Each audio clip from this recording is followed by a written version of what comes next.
Hey guys, welcome to Green Bean Fiction. So in today's video we are gonna see what if Deku had Harem of DXD girls, part 2. Before starting, make sure to hit that like button and subscribe if you are interested in MHA fanfictions. This story is High School DXD, A Hero's Arrival by Anthony Tyler 9. Now without wasting any more time, let's dive in. Izuku stood at attention as all the teachers as well as the robots staring at Izuku standing in the circle of the group as they all glared hard at him. Izuku looked around himself as they all looked at him with varying levels of shock as well as confusion as the first one of them walked over towards him with a smile on their face.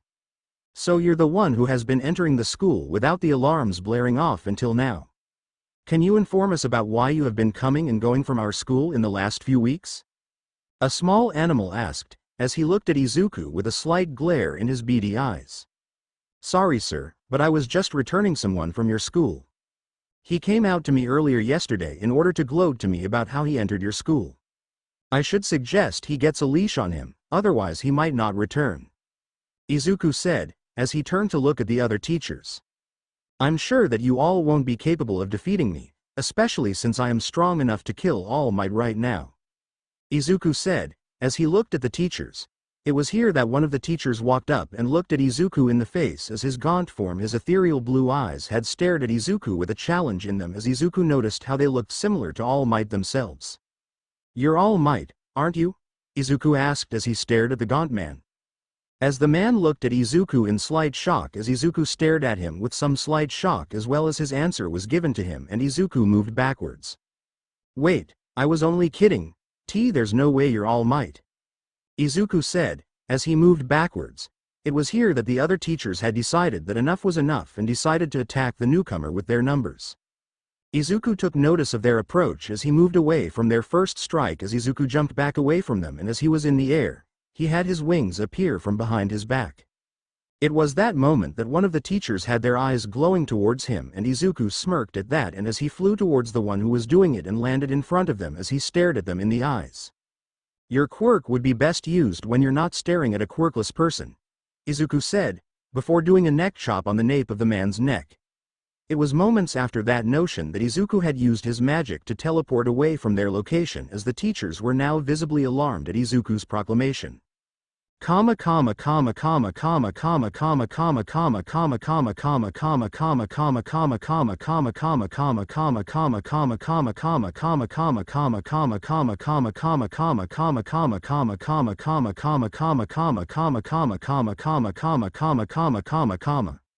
Izuku reappeared back in the orc as he looked at everyone who was seemingly looking confused at him as Rias ran over. What happened to you? We noticed how your energy was located in Ua. Rias called out, as Izuku thought about his answer. Just dealing with some parts of my past, but I returned those who were involved back at UA. Izuku said, as he looked away from everyone. As soon as he said those words, Kiba walked over as he placed his hand on Izuku's shoulder as he looked into Izuku's eyes. I know the look in your eyes, they're the look of someone without hope. Can you tell us about your relationship with the people involved? Kiba asked, as he stared into Izuku's emerald eyes. Izuku could see that everyone was looking at him, and he could feel the sadness in their eyes as he had done everything. He could help Kiba, and they were wanting to help him with his problems, and he was trying to keep his past secret from them. And as Izuku sat down on the couch, he began to tell the tale of how he and Katsuki used to be good friends, before his diagnosis of being quirkless. The tale had been long and arduous as Izuku talked about how all he had wanted from Katsuki Bakugo was just to be his friend and to be a hero team together. And Bakugo said that he betrayed him by being quirkless, whilst for Izuku. Bakugo betrayed him for leaving him on the side of the road essentially and looking back at him only to beat and berate him until he wasn't in his life anymore. Their friendship had soon become a rivalry as well as hatred for one another. Izuku's hatred of what Katsuki had become compared to what a hero was supposed to be, and for Bakugo, his hatred for the fact that Izuku seemed to be thinking he was better than him. He continued to talk about how they had been around since they were children, so the adults around them placed the blame for almost everything Katsuki did on him. He even told them about the few times he had to tell the police about the problems at his old school and the police were bribed to look the other way as well as threaten him afterward. Izuku couldn't trust anyone with this knowledge because of the simple fact that he couldn't trust anyone based on past experiences. Shaking his head out of his reverie, Izuku had stood up from the couch as he moved towards the door as he placed a hand on the knob. There was one last thing he told me on the day that you all found me in that park just a few months back. Izuku said, as he looked at them with his eyes. Go take a swan dive of the roof, maybe then you might get a quirk in your next life. Izuku said, as he left the room, but as the door was closing, he made one last comment that made them very concerned for his mental health. I almost followed his advice in that same week, Izuku said, as he left the building. Izuku was walking towards his home, and he noticed some movement in the corner of his eyes as he saw a light blade appear from the darkness. It started to rain around him as he looked over to who was arriving in the dark as he glared harshly at the new arrival. Oh, it seems like I've found myself a young devil to kill. I hope you will provide a much better fight than last time. The man said, as lightning struck, revealing that it was Fried Selzen. Fried, what a surprise. I wonder what I did last time that made you want to get a better fight. Izuku said, sarcastically as they circled one another. Partner, you need to be wary of what weapons he is holding, that isn't any ordinary blade. That is a piece of Excalibur, from what I can remember Excalibur rapidly. Diedrich informed Izuku in his head, so it seems, well no matter. I will make sure that he leaves this place either without a few hands. Or without his life. Izuku said, as he felt all the anger that he bottled up over the last 10 years of his life build up in this moment. Well, let's find out. Selzen screamed out as he pulled out his gun and started shooting. Izuku flickered in and out of existence faster than Fried could even see, and Izuku appeared behind the man as he glared at his back, causing Fried to spin around to look behind himself only to be kicked from behind once his guard was lowered. He smashed into a brick wall as he activated his Excalibur's speed power only to receive a punch to the face from Izuku, who was not even holding back. Fried's nose was broken as well as a few pieces of his skull was fractured, and smaller pieces were moving in his brain. How he was alive was beyond Izuku as the young man walked over to the incoherent Fried as he gripped the man's jacket. This is complete rubbish, to think that you were a problem a few months back. Izuku said, as he impaled the man with his own blade. Goo. As soon as blood dripped onto the blade of rapidly, Izuku pulled out a cloth as he placed it around the blade's handle so that he could pick it up and hold it. Unknown to Izuku, the blade started to bond with him on a molecular level, causing Izuku to know exactly what he should do with it. Pointing the blade at his gauntlet that was now on his left wrist, Izuku placed the tip of the blade on his gem for the gauntlet as the sacred gear started to absorb the weapon into it. As soon as the process was over, Izuku looked down at the bloody and unconscious Fried as Izuku gained an idea of what to do with the seemingly dead man. As soon as Izuku was in an area where he last seen fallen angels, he placed the man's head on a pike as he glared out into the forest as he placed a card over the man's face. If you attack this territory, you're next. After leaving the place, Izuku headed back to his home in the rain as he felt that he did something that would come back as a good idea later on. He arrived at his home to find the two exorcists inside his home as they looked over at him as they got prepared to attack him. Who are you? They both called out, pointing their blades at him. Not your enemy, but also not your ally. It wouldn't be a good idea if you were to attack a pawn of Gramarye now, would it? Izuku asked, as he stared into both women's eyes. You're the pawn? I thought that you were a bishop from another family. The blue-haired woman said, as the tan-haired girl looked at Izuku. You look similar to Issei, but the Hyodos won't inform me what happened to him. Do you know? The tan-haired girl asked. Oh, well, he died about a couple years back. He saved a little girl from being killed by a villain, but it cost him his own life. Izuku said, as the girl started to release tears from her eyes as she fell to her knees. Why? I came back for him, she called out in anguish. Izuku looked back at the Hyodos as they nodded at him, a look on their face that showed that they were thankful for his bluntness in the situation. How are you living here then? The blue-haired girl asked, as she looked at Izuku. My name is Midoriya Izuku, orphan ever since I was born. I have no clue as to what happened to my biological parents, but I will not find out. They abandoned me at birth. I have no right to see them. Izuku said, as he looked at the Hyodos. The Hyodos took me in as their foster child. They wanted me to become the big brother of their newest one on the way. Izuku said, as Ravel then walked through the door. I swear that every night the rain gets worse. I want to go to bed.